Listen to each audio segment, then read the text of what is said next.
What's up, everybody? Monty here, and today I'm going to pull back the curtain and show you how I'm consistently making over $100,000 a year using DeFi.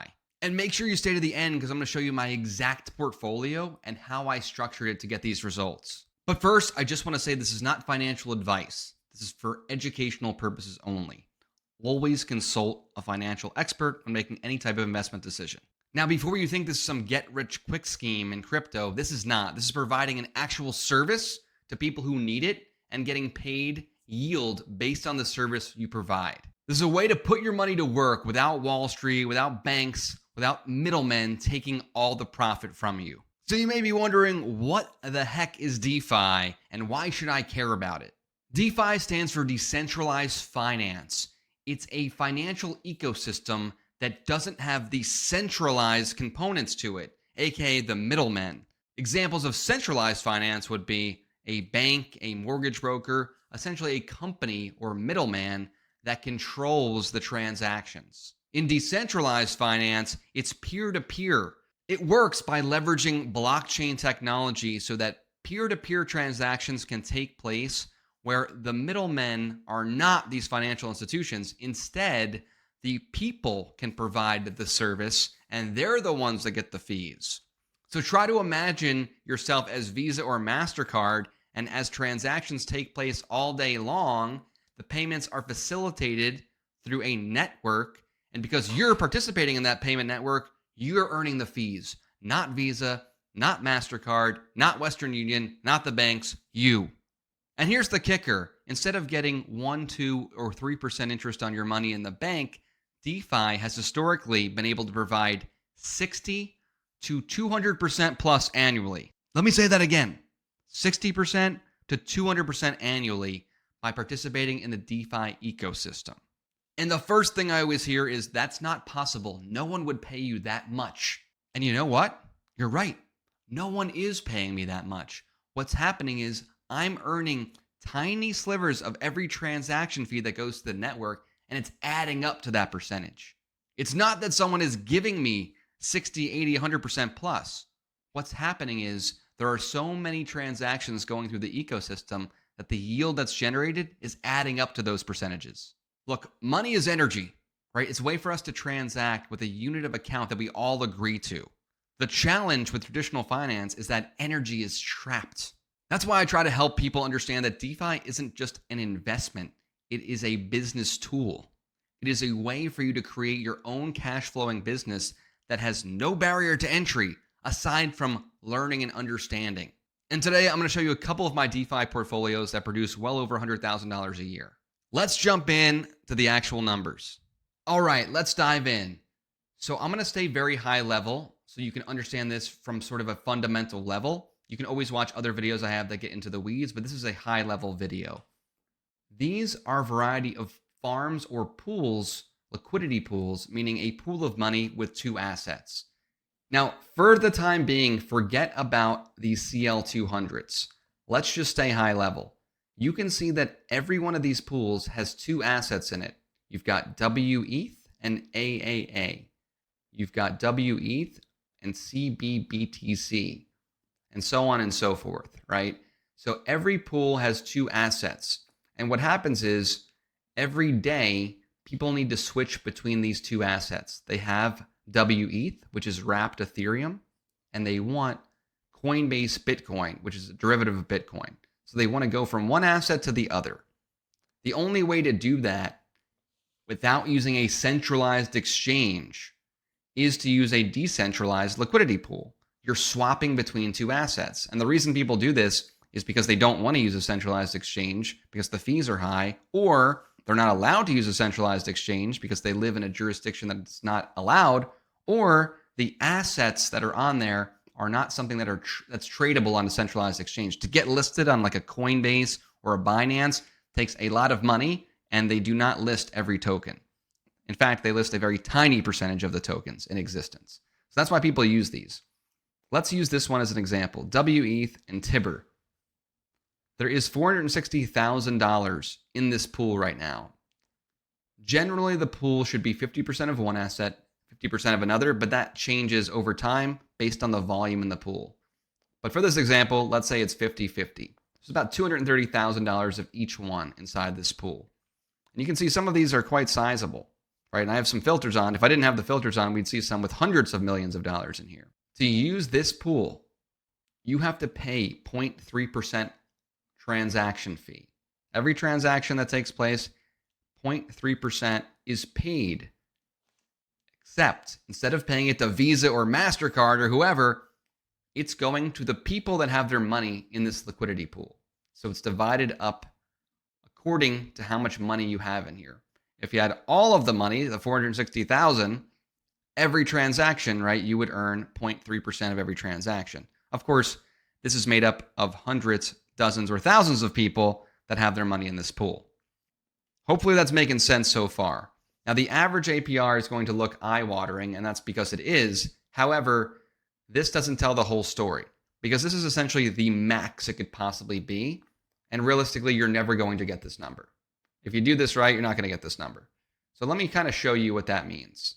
One of the best ways to show that is by using a pool that has a stable coin in it. A stable coin is a coin that's pegged to the US dollar. So USDC is one of the largest stable coins in the world. So let's use this pool as an example. You can see it's Zora token on one side, USDC on the other. So if I click on this, I can see what's going on here. This is where the APR, the yield you're going to generate, can vary greatly. So right now, the way this is set up is it's saying, I want to earn yield if the price of Zora token is between 0.066 cents and 0.068 cents. You can see that's a very tight range. So that's not realistic. That's why it's paying so high. The liquidity is concentrated right at the current price.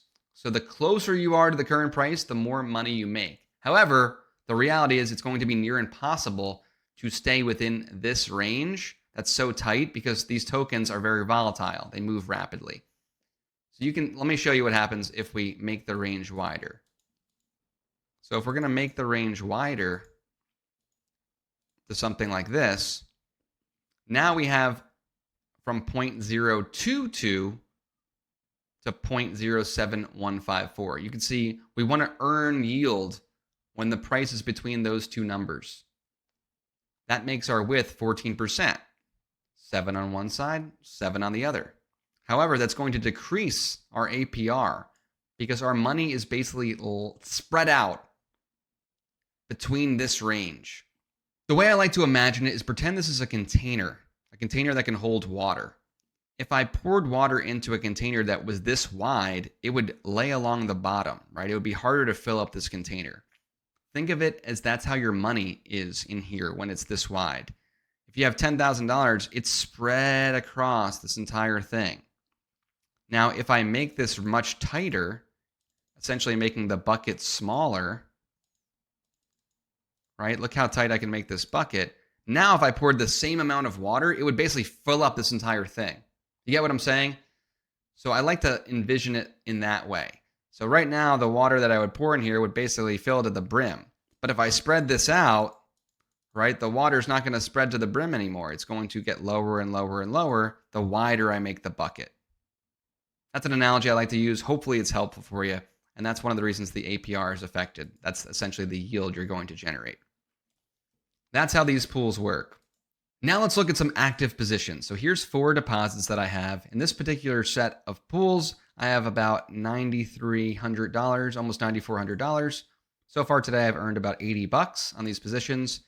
The estimated, this is not actual because it changes every second. This APR changes constantly. It's not fixed. The reason it's not fixed is because it's basically based on the volume that's in the pool, right? The more people that do swaps, the more of those fees occur, which increases the APR. So right now it's estimated about $104 a day, which if I switch to weekly is about $730 a week. Don't forget, this is 24/7, 365, monthly, over $3,000 a month. And you can see I'm spread between these 4 pools. This one is WETH KTA. I've got almost $2,700 in here. This is paying quite well. Virtual ETH paying way less. Sind ETH paying quite a bit. Banker ETH also paying quite a bit. Now, this is a high level video, so I'm not going to get into the weeds on why I'm in each one of these positions, but I will say this. One of the biggest risks here is the underlying assets. You're holding both of these tokens, these volatile tokens. So in this example, let's say I have almost $1,000 of Banker and almost $1,000 of Ethereum, right? It's almost 2,000 total. So pretend I have 50% of each one. Now, technically that's not true because you get moved between the two assets as the price changes. But for this example, let's say I have almost 1,000 of each, right? Because the position is almost $2,000. I'm exposed to both assets. So if one goes down, I'm losing. If the other one goes down, I'm losing. If they both go down, I'm losing a lot of my principal. The yield is not going to be affected that much, the percentage anyway. Generally, it can actually go up because that usually means there's a lot of volume in the pool. It could be sell volume, but that is arguably one of the biggest risks to doing any type of DeFi yield farming is you are exposed to these assets. So there's your big risk. All right, so here's another DeFi portfolio I have deployed in a different wallet that has about $5,600 in it. And this is doing about $66 a day, which turns into about $2,000 a month. I'm spread between some of the same pools, but there are some different pools in here. I don't believe I had this one in the other portfolio. So you can see on a $5,600 investment, it's yielding nearly $2,000 a month. This is not imaginable in traditional finance. Here's another wallet that I have that's in 3 positions, around $6,500 total. And this is doing around another $1,900 and change per month in these positions. And you can see it changes all the time because, again, the assets change in value, the volume changes constantly, and these APRs are going to change. This is not set in stone. And here's another one of the wallets I have in here, which has about $13,000, almost $13,000 in here, paying about $178 per day. Weekly, that's about $1,250 a week. And monthly, that's about $5,433. So between all of those, 2 of them were about $2,000 a month. One was $3,000 a month. This one's over $5,400 a month. It's well over $10,000 a month of yield that's being generated from these positions. Hopefully that gets you super excited about DeFi. If that's interesting to you and you want some help understanding this, then please reach out and book a call with me or my team. We specialize in helping business leaders specifically understand the power of DeFi for their own personal portfolio or for their business. There's quite a few ways you can implement this into your business, and we do that in a number of our businesses as well. Like anything else, there are risks here. There are ways to optimize your portfolio. There are more advanced strategies that can help you hedge risk. And this is a world that I've been in for many years, and it is my passion. It's something that I love to do, and I love helping other people understand this. I'm going to be dropping a lot more videos like this and getting into more and more of the how coming up here. So don't forget to like and subscribe, and I will see you in the next video.